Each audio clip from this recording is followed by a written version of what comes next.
We present Learn Contextual LiDAR-Informed Visual Search in Unseen Environments, a method aimed at reducing visual search time indoors compared with existing exploration methods. Here we present a method overview. First, raw scan data and pose estimation from the robot are collected.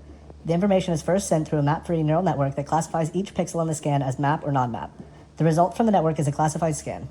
Separately, the pose and scan information are used to update the global search maps for both LiDAR and visual sensors.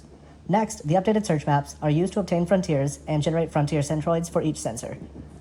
Finally, the classified scan information is combined in a utility function that samples 4 viewpoints at each frontier centroid. The viewpoint with the highest utility is selected, and the waypoint is sent back to the robot for execution. In order to use supervised learning for classification, we collect an expert dataset containing raw scans, poses, and ground truth labels found using a map-based classifier. Equation 1 is the probability that point Pij and scan Si at time Ti reflect a point in the map represented as lines Lj.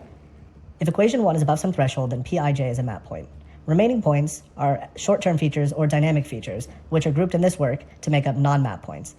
Equation 2 is the probability that point Pij corresponds to the same point from another time step, pkl, defined in equation 3 as the closest point from the previous scan at time step k to Pij. If 2 is above some threshold, then the point is considered a short-term feature. Remaining points can be categorized as dynamic features.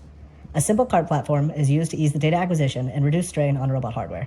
The cart is equipped with the same LiDAR as the robot to reflect the real robot setup, and is pushed through several maps built using building drawings. The goal of the classifier is to estimate pixel-wise classifications of the scan. At runtime, the inputs are a k-time history of poses, x, y, theta, a k-time history of raw scans, and a k-1 time history of estimated labels. Each of the three is sent through a temporal convolutional network with a convolutional layer and a fully connected layer. Outputs from the pose and the scan histories are summed before multiplying by the label output. The result is compared to a threshold and given a final binary classification. Finally, we present 3 experimental scenarios in a 20 by 30 meter apartment. We note that this environment is not part of the training dataset and therefore confirms the generalizability of the proposed method.